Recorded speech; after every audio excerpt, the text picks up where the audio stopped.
Programa em Alta. Oferecimento. Dio Laser. Beleza ao seu alcance. Todeskine. Inovação, beleza e funcionalidade nos seus ambientes. Applebee's. O autêntico grill e bar americano.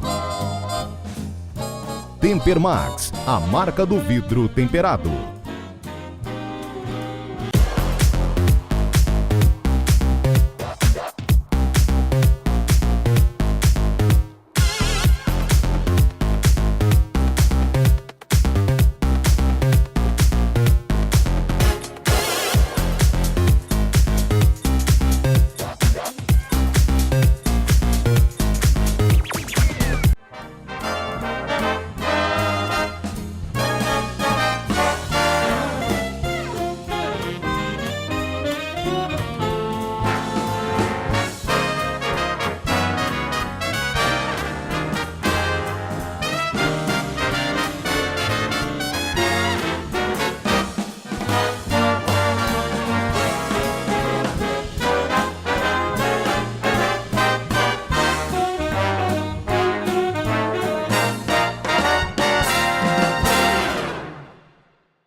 Olá Brasil, tudo bem com vocês? O programa em Alta está no ar. Boa noite a todos que nos acompanham em todo o Brasil. A partir de agora, um programa muito especial, em homenagem ao Dia dos Mortos e também ao Dia do Halloween. Tudo isso e muito mais a partir de agora, com muito mistério. Para vocês.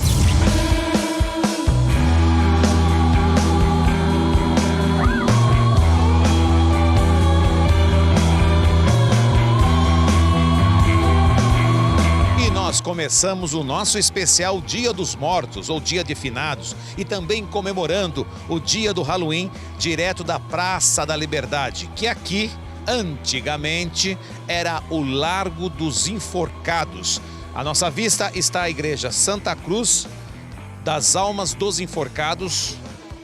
Era a igreja matriz na época, que ficou no lugar da Sé durante um período, conhecida também como a Igreja das Almas. E aqui, o Largo dos Enforcados, hoje a famosa Praça da Liberdade, onde supostamente escravos eram julgados e enforcados por conta da sociedade. Também soldados que eram contra os ideais da monarquia eram julgados pelo então imperador e aqui eram enforcados. Histórias como essas que assombram a cidade de São Paulo, não só na Praça da Liberdade, é o que você vai conhecer no Roteiro Sinistro a partir de agora, aqui no Programa em Alta.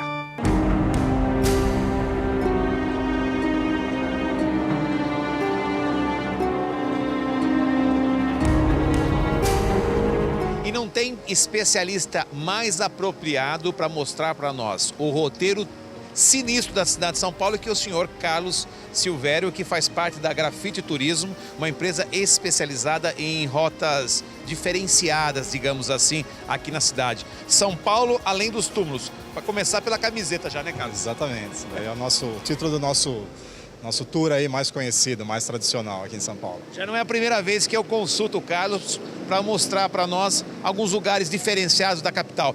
Nós vamos hoje falar de alguns trechos sinistros da cidade de São Paulo. O que poderemos considerar sinistro aqui na cidade? São, na verdade, os pontos tidos como mal-assombrados, passados de pai para filho, né? Os mitos e lendas urbanos da cidade. Apesar do gigantismo de São Paulo, a gente ainda tem muita história que o povo conta, muita história de assombração, de fantasma, né? E a gente acabou utilizando isso como uma forma, né, turística e cultural de atrair as pessoas. Eu fiz questão de abrir a nossa matéria na praça aqui da Liberdade, desse bairro famosíssimo, onde as pessoas vêm para comer comida chinesa, um pouquinho da cultura também japonesa, mas a história aqui vai muito além disso, né? Muito além, principalmente à noite. Como é que surgiu a história do bairro da Liberdade?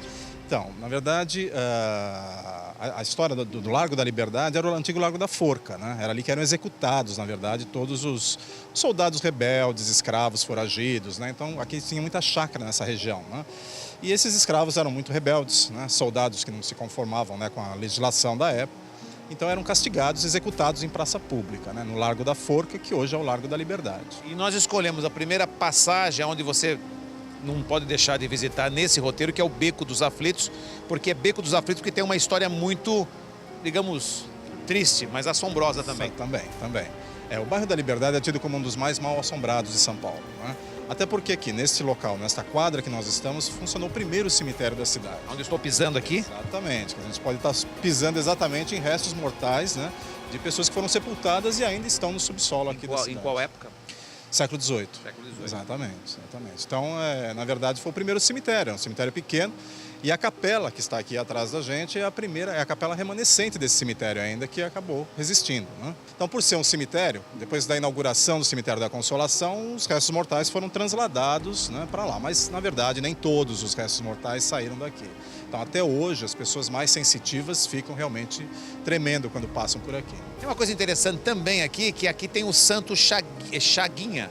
É o único lugar que esse santo é venerado, né? Ele é um santo popular. Na verdade, ele era um soldado, né, revolucionário na época, né? E ele foi executado exatamente no Largo da Forca, né?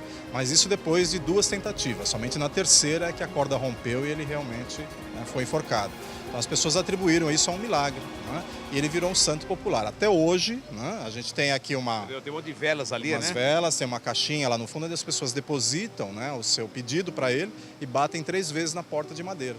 Então faz o seu pedido e muitos deles alcançam a graça. Santo Chaguinho, não reconhecido pela igreja, mas reconhecido na época, se tornou santo por causa da necessidade, então, de ter, talvez, acho que um santo para defender essas almas todas perdidas aqui, né? Sim, exatamente. Há quem diga que ele vagueia por aqui, pelas noites aqui da Liberdade. Para onde nós vamos agora? Vamos para a região do Vale do Anhangabaú.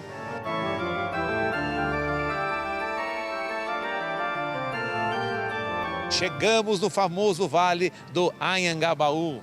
Anhangabaú significa o quê, meu caro Carlos? Tupi-Guarani, Anhangabaú significa Rio dos Malefícios do Demônio, né? Já foi um nome, então, que faz jus à fama aqui. Os índios já achavam que aqui era um lugar terrível, mal assombrado, morada do diabo, né? Justamente por causa do rio Anhangabaú, que passa exatamente pelo vale, né? E como é uma região muito baixa da cidade, né, o rio, geralmente, os peixes morriam muito nessa região, era uma região muito barrenta, né? Então eles acreditavam que aqui realmente era um lugar da morada do demônio. E até hoje, né, na verdade, esse lugar ainda é muito escuro à noite, é um lugar bastante perigoso, né? Depois dos indígenas, os próprios escravos faziam as suas sessões também espirituais aqui, porque achavam que realmente era um lugar de presenças de espíritos, né?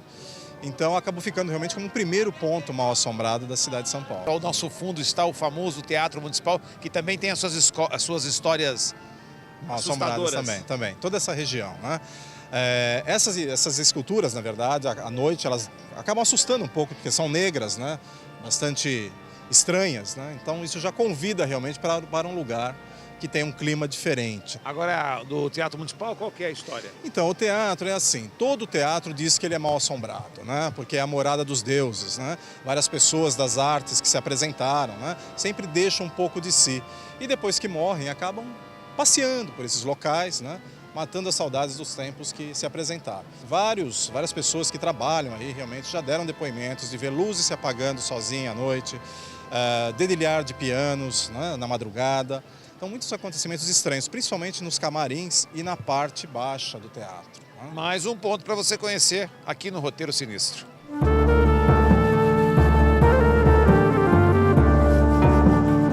Na esquina da São João com a Líbero Badaró também tem esse edifício famosíssimo que é o Martinelli. Aqui fatos interessantes também ocorrem, principalmente à noite. Na maioria das vezes é à noite que o negócio treme, né? Sim, na calada da noite que normalmente os espíritos começam a se manifestar, geralmente. Esse clássico prédio que nos remete à arquitetura italiana, Isso. Nós temos o que aqui? Então, o prédio Martinelli ele é histórico, o primeiro arranha-céu da cidade, né? Ele foi construído no final da década de 20, inaugurado no começo da década de 30. E foi projetado por um italiano, né, que acreditava que esse arranha-céu não cairia de jeito nenhum. E as pessoas não acreditavam. E ele, para provar isso, ele construiu sua casa lá no alto do terraço, né, para mostrar que realmente era seguro. E, na verdade, esse edifício funcionou muitas coisas aí, hotel, né, muitos estabelecimentos, escritórios, de uma forma geral. E depois, na década de 70, ele entrou final da década de 60, né, de 70, ele entrou em decadência e virou um grande lixão, um grande cortiço, né, com presença de prostitutas marginais, enfim, e muitas mortes aconteceram aí. E quando foram desativar, que a prefeitura assumiu o edifício, né, para colocar suas secretarias aí, encontraram um fosso do elevador, até a parte de cima, muito lixo, né? Eram muitos caminhões de lixo que saíram daí, e várias ossadas, inclusive de pessoas que teriam sido assassinadas, teriam morrido, se jogado, enfim. E essa história que o elevador, à noite... Então, e o elevador número 9 é tido como mal assombrado, ele sobe e desce sem ser acionado por ninguém. Isso é comprovado. Sim, os próprios ascensoristas atestam isso. Olha, nós não vamos nem entrar, porque eu também não sou muito chegado nesse negócio, confesso pra você, viu? Aqui eu sou meio que tô, né? É meio complicado. O patrão mandou, tem que fazer, sim, né? sim. Tô aqui trabalhando. Exatamente. Mas eu não sou, eu sou meio medroso, não gosto de ser filme de terror, essas coisas. Inclusive tem histórias recentes aqui de pessoas da manutenção que trabalham de madrugada, que já saíram correndo aqui por ouvir barulhos, ouvir a porta abrir sozinha, né? Então tem várias histórias recentes aí de pessoas que testemunharam isso. Este é mais um trecho que você vai fazer parte quando vier a São Paulo, ou você de São Paulo também, que queira participar do roteiro sinistro promovido pela Grafite Turismo. Vamos em mais lugares? Vamos lá. Vamos visitar. Estamos no centro nervoso de São Paulo.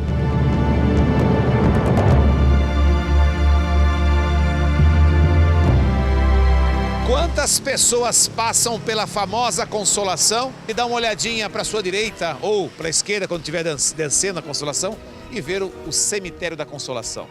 Temos aqui uma gaveta, outra gaveta, outra gaveta. Você tem uma base de quantas pessoas enterradas tem aqui? Olha, não sei te precisar exatamente, né? Ele não é um cemitério tão grande, mas a gente consegue fazer só uma parte na visitação, que tem muitas personalidades importantes, né, sepultadas. Então a gente trabalha algumas das que são mais marcantes na história da cidade. Mas é um volume bastante grande. Quem são as pessoas que estão enterradas aqui? Famosas. Aqui você tem a Marquesa de Santos, logo aqui na entrada, né? Considerada aí como uma das beneméritas do cemitério. Você tem Mário Zan, né? Famoso folclorista, sanfoneiro, né? Dona Ruth Cardoso, mais recentemente. Monteiro Lobato. Temos o túmulo extraordinariamente luxuoso da família Matarazzo. Exatamente. Né? Do Conde, né? É o maior mausoléu, né, da América do Sul, onde está abrigada aí todas as famílias, né? Toda a família da Matarazzo. Uma coisa interessante, Carlos, quem mais pede visita ao cemitério de São Paulo? São os estrangeiros ou os próprios brasileiros?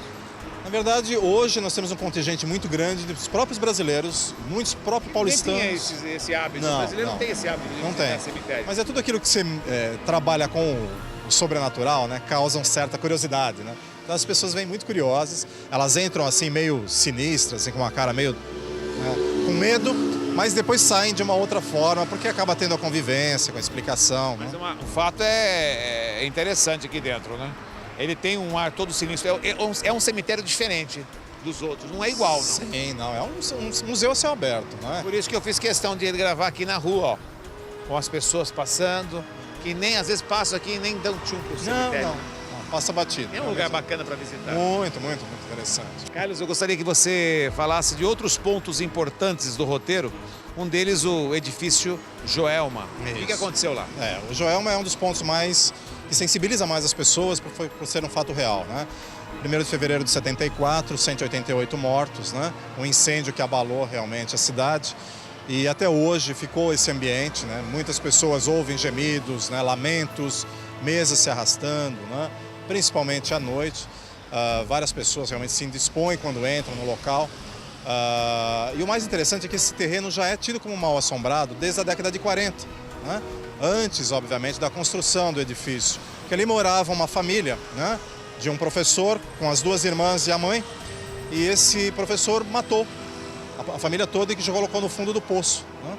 E, de repente, ele sumiu, desapareceu, e aí, depois de algum tempo, as pessoas descobriram, né, chamaram os bombeiros que entraram nesse poço e descobriram já os corpos em adiantado estado de putrefação. E depois de 15 dias, esse bombeiro também morreu de infecção cadavérica. Então se diz que esse terreno é mal amaldiçoado, na verdade, né? A prova maior é o edifício depois. Exatamente. Né? E o edifício ele tem o número 184, que somado dá 13, que faz referência às 13 almas que morreram carbonizadas no elevador. Nossa, pelo amor de Deus, cara. Nossa Senhora. Podia pular essa, né? Pois é, a numerologia não mente. Que horror, gente. Pelo amor de Deus. Carlos, queria agradecer a sua paciência com a gente. Demos boas risadas aqui, perambulando pela cidade de São Paulo, né? Salve esse trânsito maravilhoso, né? Queria agradecer. Imagina. Convidar os brasileiros, principalmente de São Paulo, os cidadãos paulistanos que conhecem pouco a cidade. Sim. E que eu acho que a Grafite Turismo pode proporcionar um amplo conhecimento sobre esses pontos turísticos interessantes da cidade e para você do Brasil também contratar o serviço da Grafite Turismo. Parabéns pelo seu trabalho. Eu viu? que agradeço. Sucesso cada vez mais. E não é só roteiro sinistro, né? Não, tem vários modos aí, vários temas diferentes, né? Para conhecer a cidade como um todo. Roteiro gastronômico. Sim, tem vários motivos para conhecer São Paulo. Não é só de medo, não. Nós vamos para um intervalo comercial, depois tem... Você sabe que tem uma... Você quer falar mais uma coisa? Não, só ia dizer que quando eu era vivo eu fazia muito esse roteiro, sabia? É gracinha você, né? É boa essa aí, gostei. Nós vamos para o intervalo comercial, depois a gente vai mostrar uma loja, uma doceria, que também tem todos os temas para Halloween. Ah, legal. Bem interessante. Como no México. No México faz muito isso. Isso. Né? Ela faz todos, é bacana. A gente vai ver daqui a pouquinho, depois do intervalo comercial. Obrigado, viu? Imagina.